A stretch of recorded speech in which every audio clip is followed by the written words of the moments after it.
Lecture 6. Theme: Magna Carta. The reigns of Kings Henry II, Henry III, King John Lackland. The First Parliament. Aim: to review the events of the Middle English period. William II and Henry I, the sons of William I, continued their father's strong rule. Nevertheless, England was torn by civil war between 1135 and 1154, when Matilda, the daughter of Henry I, challenged the right of the fourth Norman king, Stephen, to rule. Most of the lords supported Stephen, believing that he would allow them more power. Before his death, Stephen promised that Matilda's son would become king as Henry II. Henry II was the first Plantagenet king. He was a descendant of the French House of Anjou, whose emblem was a sprig of broom. The Latin for broom plant was Plantagenesta, which gave rise to the name Plantagenet. Henry reigned from 1154 to 1189. He proved to have a strong, authoritative personality. His successors were less effective. Richard I, the Lionheart, who reigned from 1189 to 1199, wasted England's resources on crusades in the Holy Land. John, Richard's brother, reigned from 1199 to 1216. He clashed with his barons and lost many of his French lands. Henry III, John's eldest son, was just as unsuccessful a ruler during his reign, 1216 to 1272, and his barons waged war against him. Henry's heir, Edward, crushed the rebellious barons. In 1272, he succeeded Henry III as King Edward I. Like Henry II, Edward was a man of authority. He passed important laws and skillfully influenced the development of Parliament. He suppressed a Welsh rebellion and joined, Wales to England in 1282. The annexation was not confirmed by a political act of union until 1536. Apart from a revolt led by Owain Glendower, Owain Glyndŵr, in the 1400s, Wales's political independence was ended by Edward I's military victories. Edward also brought Scotland under English control for a time. Edward's son, Edward II, lost much that his father had won. He proved unpopular and easily influenced by favorites. His noblemen eventually forced him to give up the throne.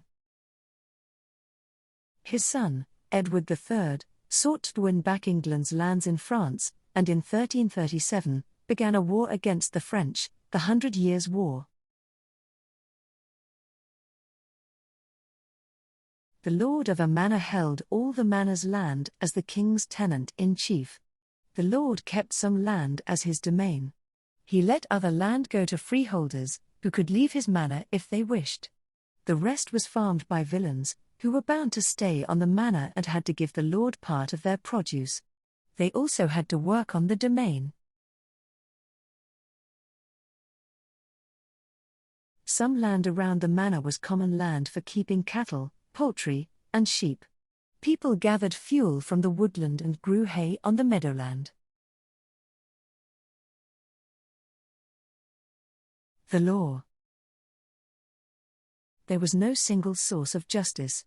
The King's Council was the supreme court, and the king was the fount of justice. However, normally only great lords were tried by him.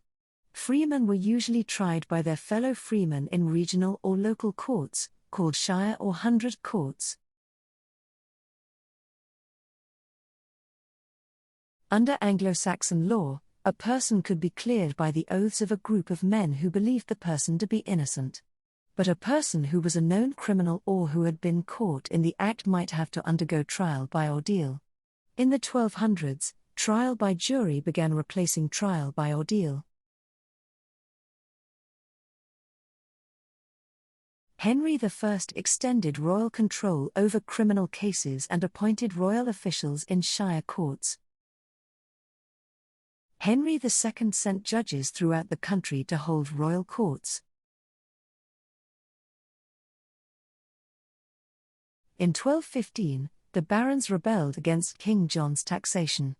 Under the leadership of Archbishop Stephen Langton, they forced him, at Runnymede, in present-day Surrey, to promise to observe their rights. They also forced him to accept Magna Carta, a charter that brought benefits to the common people as well as the barons. In Henry III's reign, Simon de Montfort led the barons in a rebellion against the king. This rebellion, called the Barons' War, ended with de Montfort's defeat at the Battle of Evesham in 1265.